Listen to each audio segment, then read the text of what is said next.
और ये तस्वीर आप देख रहे हैं कांग्रेस पार्टी को ज्वाइन करते हुए बहन सुनीता सिंह को आप देख रहे हैं।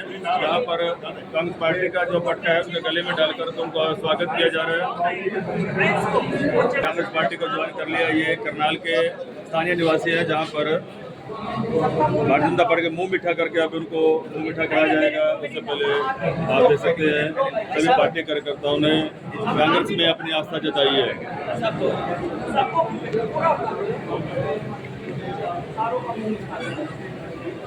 अपने आप खाओ, अपना मुंह मीठा करो। सर क्या कुछ कहेंगे आज आप? मैडम बोल दिया ये ऐसे हैं या आगे खड़े आप दिखाई दे रहे हैं और जिन्होंने बात निर्मल बैर पिछले 8 साल से भाजपा शहरी मंडल का महामंत्री था। आज मैं भारतीय जनता पार्टी से त्याग पत्र देकर अपनी बड़ी बहन श्रीमती सुनीता सिंह जी के साथ आ गया हूं और उनके साथ मैं अब इस चुनाव में खड़ा रहूँगा। और श्रीमती सुनीता सिंह जी ने जब एमएलए थी तो कम से कम 500 से 1000 नौकरियाँ लगवाई और किसी ने 1 रुपया नहीं दिया। और सिर्फ एक मिठाई का डब्बा आता था, वो सभी को मिठा खिलाकर वो नौकरी लगवाते थे, किसी से चोरी नहीं। उसके बाद जो है बहन जी असंध चले गए थे, तो असंध जाने के बाद बहन हम करनाल में फिर भारतीय जनता पार्टी में चले गए, जिसके अंदर भारतीय जनता पार्टी के अंदर भी हमारे को काफ़ी मान सम्मान मिला। लेकिन अब जो है भारतीय जनता पार्टी की ऑफिस में एक ऐसा शख्स बैठा दिया गया है जो ना किसी की इज्जत करने देता है और ना ही किसी प्रकार की हमारी खोज करता है। इसलिए उस आदमी से जो दफ्तर का ठेकेदार बना हुआ है भारतीय जनता पार्टी का, उसे तंग आकर हम श्रीमती सुनीता के साथ आए। डर साहब उसका नाम भी आप थोड़ा खुलासा करते ताकि बाकी भाई नाराज ना होकर के बीजेपी छोड़े या कोई दिक्कत है। नाम मैं नहीं ले सकता, एक मतलब तो आप इतने सालों से 8 सालों से भाजपा में आप शामिल जर कार्यकर्ता भी रहे हैं। ऐसे कौन सी दिक्कत आई कि बहुत सारे दिग्गज नेता भाजपा को छोड़ करके कांग्रेस में आ रहे हैं? देखिए, आपने सारा करनाल देखा है, सारा करनाल टूटा पड़ा है। सीएम सिटी हो और उसके बाद सारा शहर खड्डे भरे पड़े हैं, कोई कार्य नहीं हुआ। तो जो भी कार्य जो है वो अब आके श्री नायब सिंह सैनी जी ने थोड़े बहुत कराए हैं, उससे पहले कोई काम नहीं हुआ।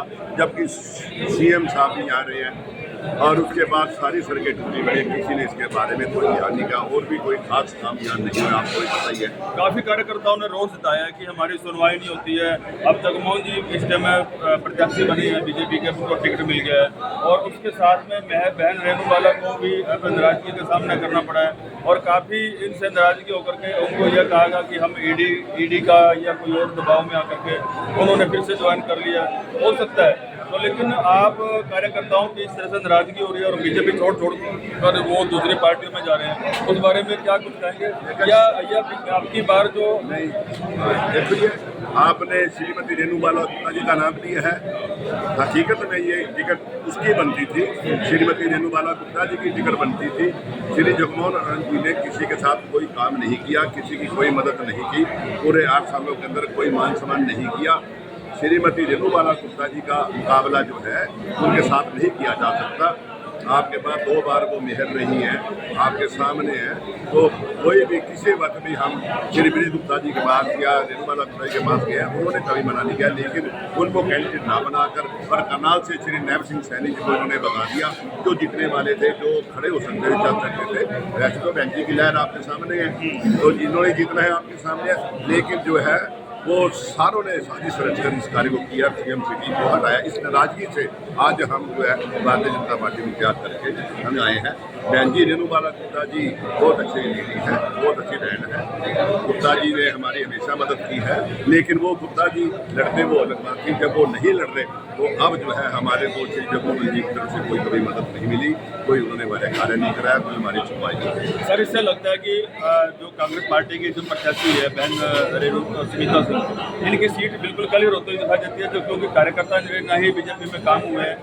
देखिए, अभी मैंने ज्वाइन किया है, इसके बारे में तो देखो आप ज़्यादा बता सकते हैं। आप इतने सीनियर पत्रकार भाई हैं, कितने सालों से हम आपके साथ कार्य कर रहे हैं, आपका आशीर्वाद ले रहे हैं, इसका ज्ञान आपको ज़्यादा है।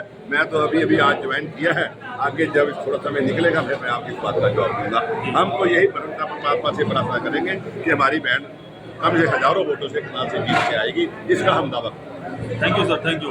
तो ये थे बहल साहब जिन्होंने बताया कि वो भारतीय जनता पार्टी में जिला महासचिव के पद पर थे और उन्होंने आज ही कांग्रेस पार्टी को ज्वाइन कर लिया गया है।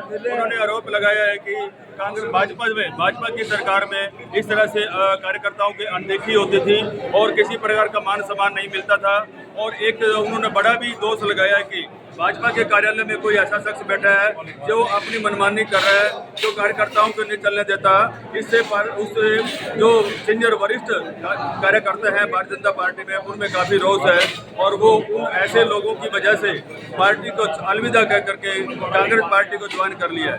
अब मैं एक बार आप तस्वीरें दिखाऊंगा कि ये तस्वीरें आप देख सकते हैं करनाल के कार्यालय सुमिता सिंह की, जहाँ पर सैकड़ों की संख्या में आज कार्यकर्ताओं ने बीजेपी को ज्वाइन कर माफ कीजिएगा कांग्रेस पार्टी को ज्वाइन कर लिया गया है। ये तस्वीरें करनाल की हैं जहां पर कांग्रेस पार्टी की प्रत्याशी